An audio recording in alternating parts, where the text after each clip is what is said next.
Construction du nouvel aéroport. Est-ce que vous êtes d'accord pour sa construction à M'Tsangamouji ou vous vous y opposez comme d'autres qui restent plutôt méfiants?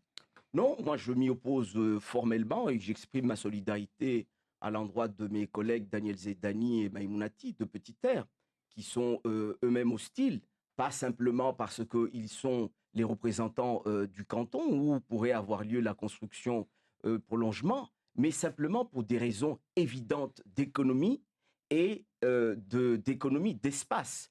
Pourquoi est-ce que depuis la période de Jacques Chirac, qui écrivait au président Bamana que dans les années qui suivaient, on allait construire la piste, pourquoi depuis ce temps, l'État et les gouvernements successifs n'ont pas tenu parole? Moi, je dis qu'on est en train de tourner en bourrique les Mahorais pour éviter de faire cet Mais investissement Soula Saïd Soufou, essentiel. on l'a vu encore il y a quelques jours avec les grandes marées, l'aéroport était envahi par la mer. La subsidence, l'enfouissement, c'est pas juste quelque chose d'imaginé comme ça, mais c'est une vraie réalité aujourd'hui.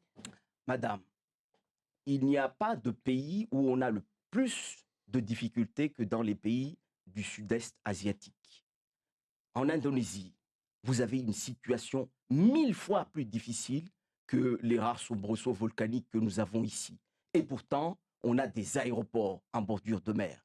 Le Japon, qui connaît des situations beaucoup plus compliquées que nous, a des aéroports qui sont adaptés à ces enjeux et à ces risques majeurs. Pourquoi est-ce qu'on se refuse à appliquer des recettes qui sont déjà connues? C'est pas comme si on allait sur Mars pour découvrir comment construire ce genre d'infrastructure. Les techniques existent. On se refuse simplement à les faire. Et Moi, l'enjeu, je ne peux pas entendre ce genre d'excuses bidons qui l'enjeu n'ont absolument environnemental et le aucun dugong et intérêt. le lagon. Aucun intérêt. Les Mahorais veulent leur aéroport, il faut le construire. Le président a pris l'engagement ici de le construire. Je ne comprends pas à quel point on peut prendre à la légère la parole d'un président de la République.